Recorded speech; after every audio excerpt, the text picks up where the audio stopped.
الحمد لله الذي لا يقبل إلا طيبا ولا يرفع إليه إلا العمل الصالح، جميل يحب الجمال ولا يأمر الخلق إلا بما يعود عليهم بالمصلحة، أحل الحلال من الطيبات وحرم الخبائث والقبائح.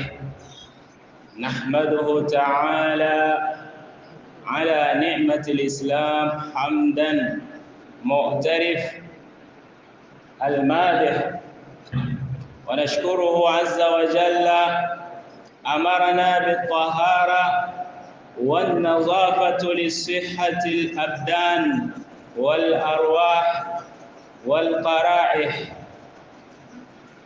وهل يجلب الأمراض ويفسد الذوق ويضيف العقل ويغضب الرب ويؤذي الجليس إلا قباحه المنظر والأرواح. يقول جل وعلا من قائله: أعوذ بالله من الشيطان الرجيم، ما يريد الله ليجعل عليكم من حرج ولكن يريد ليطهركم وليتم نعمته عليكم لعلكم تشكرون.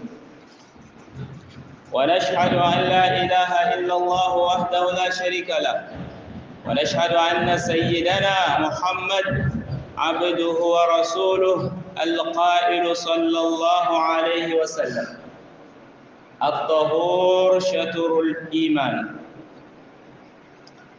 والموحي إليه بقول الله جل ذكره: وثيابك فطهر والرجز فاهجر، ويعني به الأقذار وعبادة الأوثان. اللهم فصل وسلم على سيدنا محمد القائل: 5 من الفطرة، فأدها قص الشارب ونتف الأبط وتكليم الأظافر وحلق اللعانة والختان.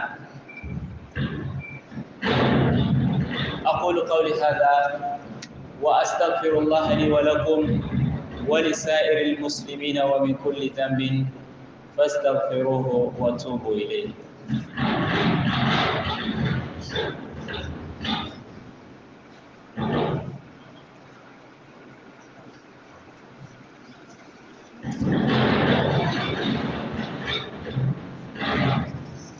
الحمد لله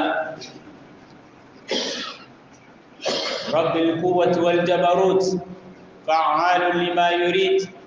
أحمده تعالى حمدا كثيرا وأشكره شكرا جزيلا، وأشهد أن لا إله إلا الله وحده لا شريك له، وأشهد أن سيدنا وحبيبنا مصطفى صلى الله عليه وعلى آله وأصحابه والتابعين ومن تبعهم بإحسان من أهل الإيمان، صلاة ربي وسلامهم عليه وعلى آله وأصحابه ومن والاه. عباد الله، إن الدين يأمركم بالطهارة الباطن والظاهر، ولا تقبل العبادة إلا من الطاهر.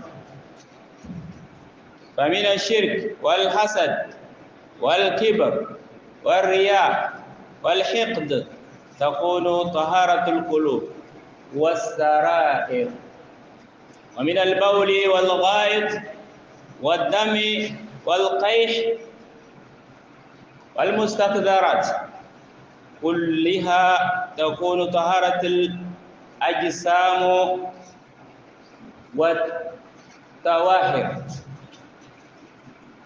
ولا يدخل الجنة من كان في قلبه مثقال ذرة من الكبر،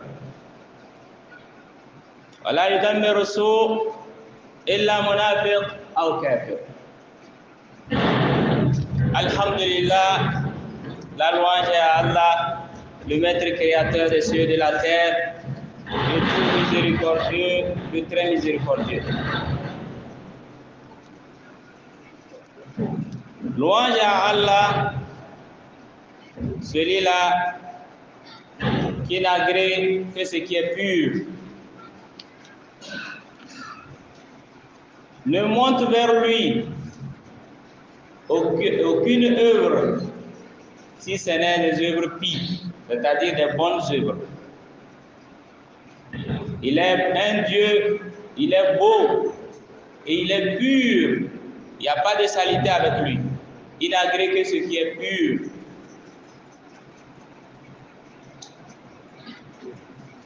Il ordonne ses créatures cependant que ce qui sera bénéfique pour eux. Il a autorisé tout ce qui est licite et il a rendu illicite ou interdit tout ce qui n'est pas bon pour nous. Nous continuons par le louanger et lui remercier toutes ces innombrables grâces dont il ne cesse de déverser sur nous, parmi lesquelles nous dénombrons alors la première grâce qui est la grâce qu'il nous a guidés vers l'islam. La grâce de l'islam. Et nous lui remercions une fois encore parce qu'il nous a enjoint, sinon il nous a demandé de toujours nous purifier et d'être parmi les purifiés. Et il nous demande de nous purifier à l'interne comme à l'externe. C'est-à-dire une purification de l'âme, une purification du cœur, une purification du corps, une purification de nos vêtements et de nos lieux de culte. Et nous allons nous poser cette question: est-ce que Allah nous a demandé quelque chose qui nous est encore nuisible? Disons non. Par rapport à ce sujet, vous comprenez tout à l'heure que nous sommes sur le thème de la purification. Donc, ainsi dit, Allah nous demande de nous purifier, c'est pour notre propre bien, c'est pour notre bonheur, pour que dans nos milieux, nous puissions avoir une franche collaboration les uns les autres. Parce qu'une fois, nous nous sommes retrouvés ensemble dans une mosquée, dans un lieu public, vous allez remarquer que si l'un d'entre nous se présente avec des saletés, se présente étant en train de fuyer, il sent, va voir que les autres seront mal à l'aise. Et l'islam demande à ses sympathisants de toujours être ceux-là qui se purifient à l'interne comme à l'externe. Allah subhanahu wa ta'ala nous dit dans son livre saint, il dit: Ma yuridu Allahu liyaj'ala alaykum min haraj, walakin yuridu liyutahhirakum wa yutimma ni'matahu alaykum la'allakum tashkurun. Allah cependant ne veut pas vous causer quelque gêne que ce soit. Ce n'est pas pour vous déranger qu'il vous a demandé cela, mais c'est pour vous purifier. Pour que soit accompli sur vous le bienfait d'Allah, et ainsi seriez-vous peut-être parmi les reconnaissants, c'est-à-dire ceux qui savent remercier Allah par rapport à ses bienfaits. Musulmans, mes frères, musulmanes, mes sœurs, nous témoignons donc qu'il n'y a pas d'Allah, il n'y a pas un autre Dieu que Allah subhanahu wa ta'ala. Il est unique sans associé. Il n'y a pas un autre Dieu qu'on va encore adorer. Il est seul, il est unique. Nous attestons aussi que notre prophète Mohammed sallallahu alayhi wa sallam, il est l'humble fidèle envoyé à l'univers pour le salut de ce dernier, Inch'Allah. Lequel prophète sallallahu alayhi wa sallam a su souligner dans sa sunna et dire At-Tuhur Shatrul Iman. La pureté fait partie, c'est-à-dire c'est une partie intégrante de la foi. Et celui dont on a fait descendre sur lui le Saint-Coran, c'est le prophète sallallahu alayhi wa sallam. Il a été purifié par Allah subhanahu wa ta'ala. Et Allah même lui a enjoint dans ce saint livre, à ces passages disant wa thiyabaka fatahhir wa rujza fahjur, demandant au prophète sallallahu alayhi wa sallam de se purifier.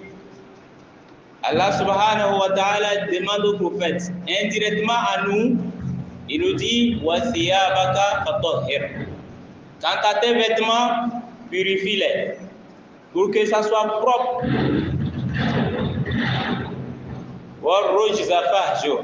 Il dit aussi,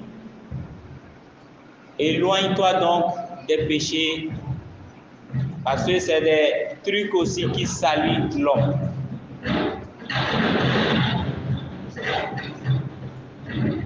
Et quand nous demandons, Allah subhanahu wa ta'ala nous demande de nous purifier par rapport au péché,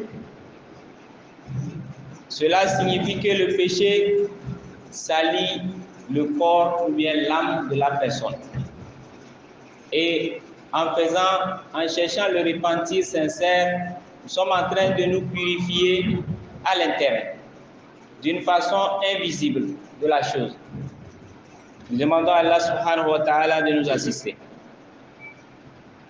Cependant, nous demandons à Allah subhanahu wa ta'ala qu'il déverse sa paix et sa quiétude sur l'illustre prophète Mohammed sallallahu alayhi wa sallam, lequel prophète a bien su souligner dans ses ahadiths, il nous dit khamsun min al-fitra, que de savoir qu'il y a 5 choses qui relèvent de la fitra, et ça demande que tout musulman respecte cela. La première des choses, c'est quoi? Vous voyez ceci? Ce qui pousse ici là, les moustaches. Normalement, le musulman doit être tranquille.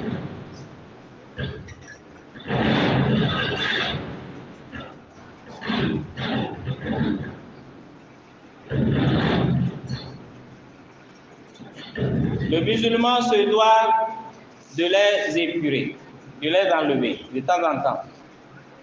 Vous allez voir, le prophète nous demande de faire toujours le contraire de ce que font les Yahoud et les Nasara. Vous allez voir que ceux-là, eux, ils laissent leur moustache pousser long. Et vous-même, vous voyez, quand il est enrhumé, comment on nettoie le nez? C'est comme ça.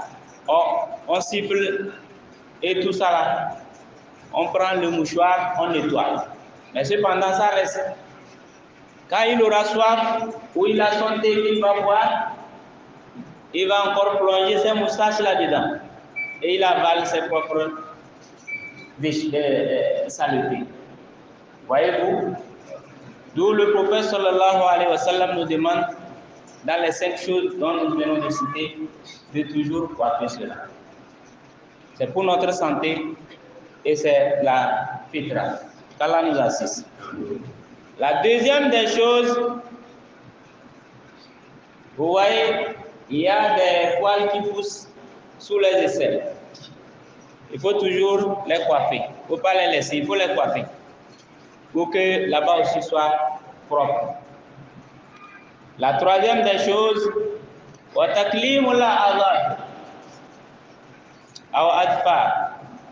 voyez les ongles, il faut les tailler de temps en temps. Le musulman, ce n'est pas bon, tu laisses tes ongles, c'est long comme ça. Vous voyez, c'est sale, c'est long, ce n'est pas bon. Il faut toujours tailler ça et veiller à sa propriété. Et ensuite, il dit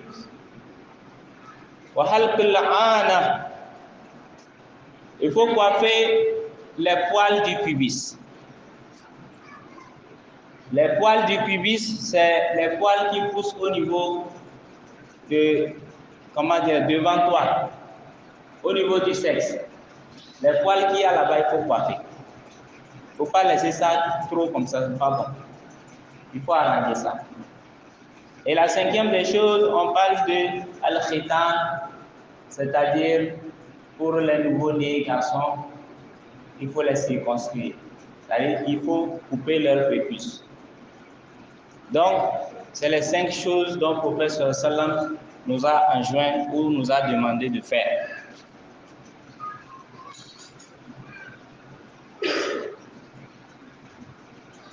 Nous demandons à Allah subhanahu wa ta'ala qu'il déverse sa paix et sa tranquillité sur notre prophète Mohammed sallallahu alayhi wa sallam, sur sa suite, sur tous ceux qui ont emboîté ses pas jusqu'au jour de Qiyamah. Et pourquoi le prophète sallallahu alayhi wa sallam, pour nous montrer le chemin, il n'est pas notre Dieu, il n'est pas un Dieu. C'est un homme comme nous, mais seulement il est supérieur à nous parce qu'il reçoit le message divin. Il est là pour nous guider, c'est notre maître, c'est notre guide, pour nous montrer le chemin. Et Allah lui a demandé de nous faire savoir que wa inna hadihi ummatukum ummatan wahida wa ana rabbukum fattaqun. Sachez bien que cette communauté est une unique communauté, c'est une seule communauté. Et moi, Allah subhanahu wa ta'ala, je suis votre Seigneur. Alors, vous devez de me craindre. Nous devons craindre Allah subhanahu wa ta'ala. Chers fidèles dans Dieu, notre religion-ci nous enjoint à la pureté et à la propriété. D'abord, la propriété du corps. La propriété du corps, il y a l'âme qui est dedans. Nous devons purifier notre âme de l'idolâtrie, de shirk, et attraper l'adoration d'un seul Allah subhanahu wa ta'ala, qui est le créateur des cieux et de la terre. Et c'est ainsi que nous allons réussir. C'est peut-être le récipient qui peut contenir nos activités. Autrement dit, ces activités seront vaines. Allah subhanahu wa ta'ala nous dit la in ashrakta la yahbatanna amaluk wa la takunanna min al-khasirin. Si par malheur dans ton adoration Allah il y a l'idolâtrie dedans, que tout ce qui reste, ton jeûne, ton zakat, ton haji, tout ça va partir zéro. Abba Mansoura, que Dieu nous assiste. Demandons à Allah subhanahu wa ta'ala de nous guider. Et c'est une partie des saletés de l'âme, ça. La croyance, la bonne croyance que c'est Allah qui est le maître créateur de ceux de la terre et le digne d'être louangé et d'être adoré. Si l'âme du fidèle parvient à être salie par le fait que nous n'avons plus su que Allah peut nous sortir dans nos soucis, alors là, il faudrait que nous nous rétrogradons un peu. pour savoir que nous sommes en train de dérailler. Qu'Allah nous assiste. Ça fait partie de cette saleté, le fait que l'homme se salit le cœur, parce que le cœur a ses problèmes aussi. Le cœur, ses problèmes, c'est quoi? C'est l'envie. Pourquoi est-ce que lui, il en a et moi je n'ai pas? Lui, quand est-ce qu'il est né? C'est devant nous. Et aujourd'hui, lui là, ça, moi je n'ai pas. Non, je ne veux plus le voir. Donc tu veux indirectement dire que Dieu n'a pas bien fait. Dieu n'a pas su faire. Tu sais, c'est Dieu qui donne. Donc, l'envie n'est bon que dans deux sens. Et c'est l'envie positive. Tu vois quelqu'un, Allah lui a donné les richesses, il aide l'islam, il fait tout ce qui est bon. Et là où il voit que les gens ont besoin de l'aide, il intervient. Il cherche le visage d'Allah, il ne veut pas qu'on dise que tel a fait ceci. Ah, tu peux avoir formulé cette intention, si Dieu m'avait donné comme un tel qui fait, j'allais faire aussi comme lui. Les savants disent que ouais, ça, c'est autorisé.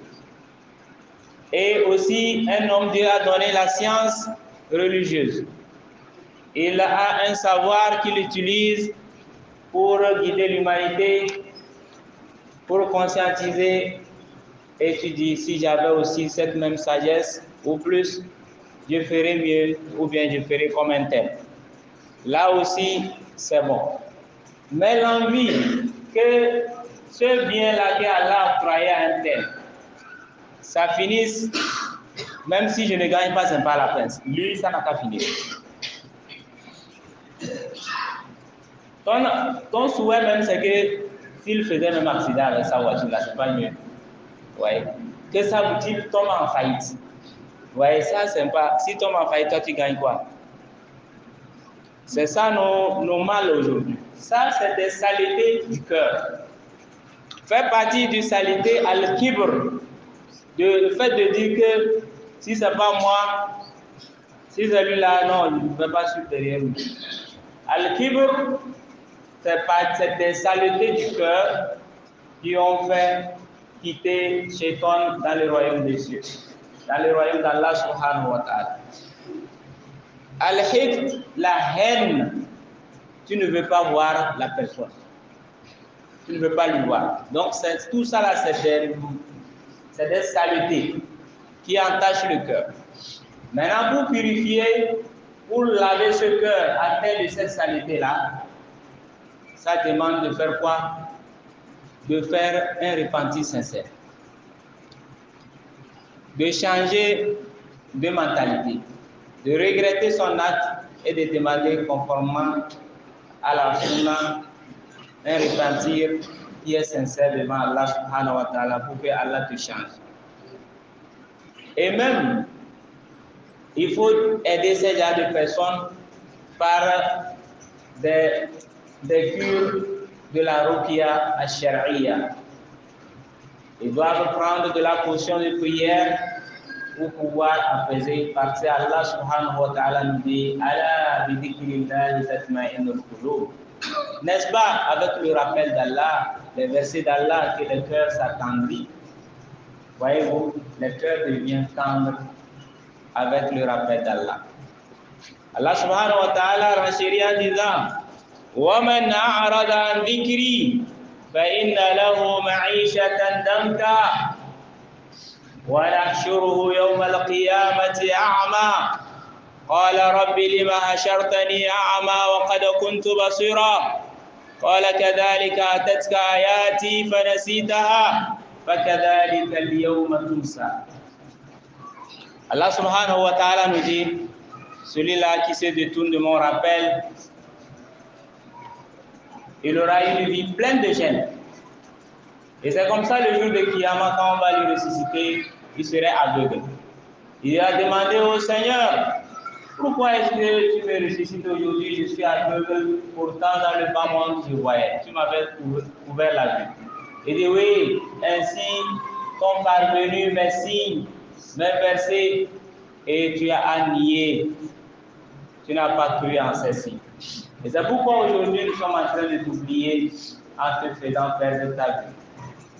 Et par d'Allah, mes chers fidèles en Dieu, nous devons chercher à nous purifier aussi bien à l'interne dans le cœur, aussi bien nos âmes. Et nous devons nous éloigner de tous les maux que nous connaissons comme le doute ou bien, c'est-à-dire les pensées. Tu vois quelqu'un dans une posture et dans tes pensées, c'est comme ça. Toi, tu as pris dans tes pensées que c'est ça là, que la personne l'a fait. C'est ça qu'on appelle al-dhann. Al-dhann, ijtanibu kathiran min al-dhann. Allah nous enjoint de nous éloigner de ces doutes, les doutes là. Et nous prenons cela, nous faisons la loi. Le prophète nous dit, فَإِنَّ الظَّنَّ أَكْذَبَ الْحَدِيثِ. C'est la plus mensongère des propos. Le doute. Quand tu n'es pas sûr d'une chose, ne la prononce pas. Ça fait partie des saletés qui nous salient. Et en dehors de la saleté, du fait que nous ne croyons pas en Allah, nous ne jugeons pas Allah à sa juste valeur, ça fait une première saleté qui gâte tous nos œuvres. En plus de ça, nous avons cité ces caractères qui suivent le cœur et qui gâtent le cœur de la personne. La personne, vous allez la trouver, elle est rude, elle est dure, elle est toujours contraire à tout ce qui est bien. Qu'Allah nous assiste. Et en dehors de cela, maintenant nous retombons sur la pureté du corps. Après une dure labeur ou bien un petit travail, vous allez remarquer que la sueur coule sur vous et ça vous salit. Peut-être la poussière, peut-être ça dépend de l'activité que vous faites. Et ça demande après l'activité de vous purifier. Et vous faites dire, fait partie de la foi. Témoignez alors pour une personne qui, chaque temps après son activité se purifie, témoignez qu'il a la foi, il a une partie de la foi. On ne peut pas dire qu'il a la foi, mais ça fait partie des signes que la personne a la foi. Parce que la pureté fait partie de la foi. En dehors de cela, la pureté, la propreté des vêtements. La propreté du lieu où nous allons célébrer notre culte. Et la propreté de l'environnement où nous vivons. Tout ça là, c'est ça qui va nous permettre de vivre dans une bonne posture. Et avant de venir vers Allah subhanahu wa ta'ala pour que Allah accepte nos œuvres, nous devons de nous purifier conformément à ce que Allah subhanahu wa ta'ala nous a demandé. Et il y a ghusl janaba. Nous devrons, en tant que musulmans, savoir faire ce bain-là, le bain de ghusl janaba, et savoir à quelle période il faut la faire. C'est très important. Al-wudu, l'ablution, nous devons demander à savoir comment on fait l'ablution. À part l'ablution, il y a at-tayammum. Tout ça, là, c'est des choses qui nous purifient. Nous devrons chercher à le savoir. Donc, avec l'eau, nous allons purifier nos habits, nous allons nous doucher pour purifier ce qui est externe. Et avec l'eau, toujours, nous faisons une ablution un peu cachée qui est le ghusl janaba, qui concerne vraiment l'âme aussi, une partie de l'âme, une partie du corps. Nous faisons l'ablution, qui est une purification de l'être. Nous devons nous purifier quand nous prenons nos produits. Le prophète sallallahu alayhi wa sallam nous a dit qu'Allah ne place pas dans l'interdit ce qui va nous traiter. Alimahu man alima wa jahilahu man jahala. Celui-là qui connaît c'est-à-dire le traitement, il connaît. Il connaît ce qui va t'attribuer pour que tu puisses guérir. Mais quelqu'un te dira que faut mélanger Tupaya avec du sodabi pour guérir les maux du ventre. Si tu as envie de boire ton sodabi, machallah, c'est pas l'islam qui t'a dit ça. Il n'y a pas de guérison dans sodabi. Voyez-vous, c'est des puretés, c'est des impuretés qu'Allah nous assiste. prophète sallallahu alayhi wa sallam nous a dit inna fil jasadi mudgha idha salahat salaha al jasadu kullu wa idha fasadat fasada al jasadu kullu ala wa hiya al qalb. Que de savoir que dans le corps de chaque être, il y a une bouchée de viande. Quand cette bouchée-là est purifiée, tout le reste du corps le devient. Mais quand cette bouchée de corps devient impure, alors ça rend impur tout le reste du corps. Et quelle est cette bouchée de viande? Il dit, c'est le cœur. C'est le cœur. Si la personne est contente, tu vas voir, il pose des actes qui sont tout le monde félicite. Quand il n'est pas content, tu ne vas plus le reconnaître. Il change automatiquement. Et c'est le cœur qui est le moteur qui tourne la personne à faire ci, à faire ça. Donc, compte tenu du temps qui nous est éphémère, nous allons nous arrêter ici, tout en demandant à Allah subhanahu wa ta'ala de faire de nous des musulmans sincères et de faire de nous ceux-là qui se purifient constamment.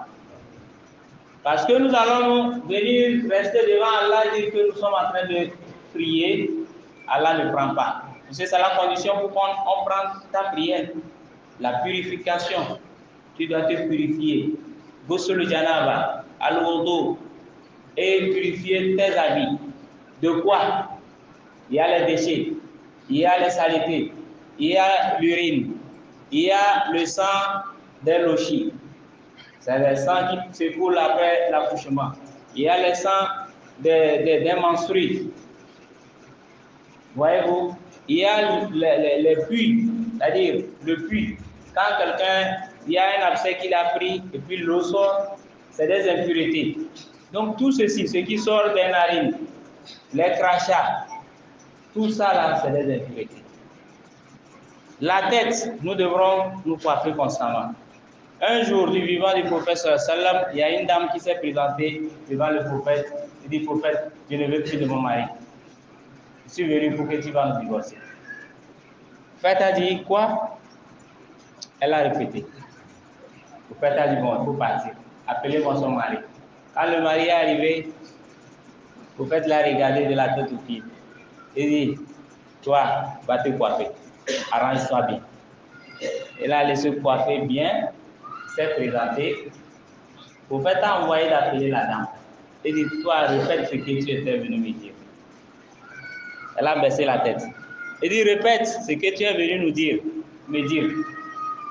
La dame dit, bon, on a qu'à arranger entre nous, on va rentrer à la maison.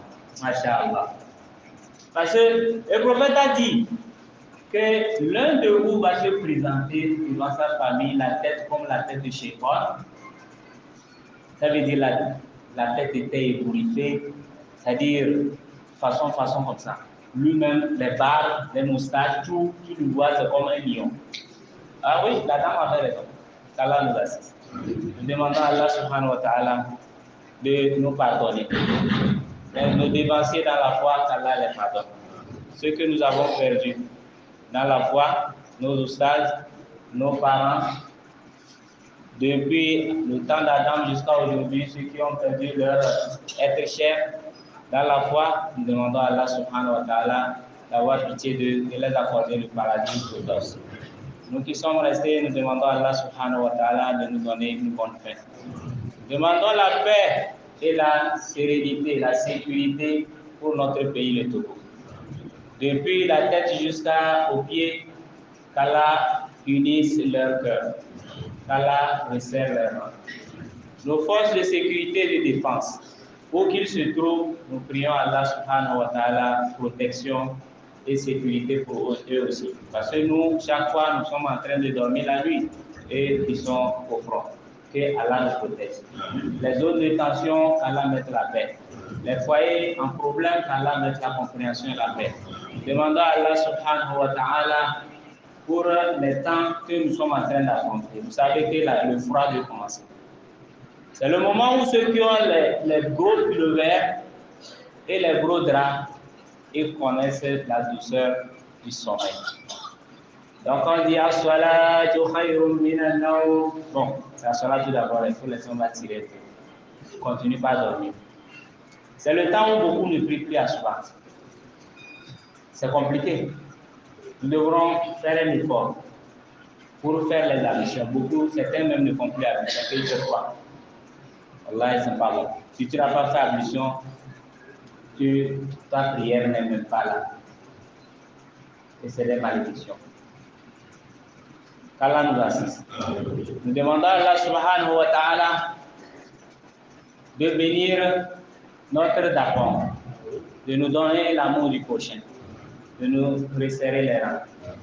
Tous ceux qui sont malades parmi nous, Allah donne la santé. Ceux qui ont la santé, que Allah nous immunise davantage contre les maladies. Les commerçants, que Dieu mette la bénédiction, que Dieu nous donne une richesse bénie. Les particuliers, ceux qui sont dans les autres corps de métier, que ce soit, Allah bénisse. Les fonctionnaires, que Dieu vous assiste. Tout celui-là qui cherche à faire, il n'a pas encore trouvé, c'est Dieu qui est là. Il faut toujours demander à Allah subhanahu wa ta'ala. Allah viendra à tout secours. Demandons à Allah subhanahu wa ta'ala, nos sages, nos vieux qui sont parmi nous, que Dieu leur donne la santé. Nos mamans, que Dieu les bénisse. Nos épouses, nos femmes, que Allah les guide. Allah nous guide tous. La jeunesse islamique, Allah nous guide. La jeunesse tout entière, qu'Allah nous guide. Demandons à Allah subhanahu wa ta'ala de nous guider davantage. Demandons à Allah subhanahu wa ta'ala la paix et la tranquillité dans notre nation et de partout le monde entier. اللهم ربنا يا ربنا تقبل منا انك انت السميع الدعاء وتب علينا يا مولانا انك انت التواب الرحيم. اللهم ارحم محمد وارض اللهم عن الاربعين ابي بكر وعمر وعثمان وعلي وعن سائر الصحابه رضوان الله عليهم وعنا معهم بعفوك وكرمك واحسانك يا اكرم الاكرمين. عباد الله ان الله يامر بالعدل والاحسان وايتاء ذي القربى وينهى عن الفحشاء والمنكر والبغي يعظكم لعلكم تذكرون. فاذكروا الله الجليل يذكركم واشكروه على نعمه يزدكم ولذكر الله أكبر والله يعلم ما تصنعون. وقوموا إلى صلاتكم يرحمكم الله والحمد لله رب العالمين.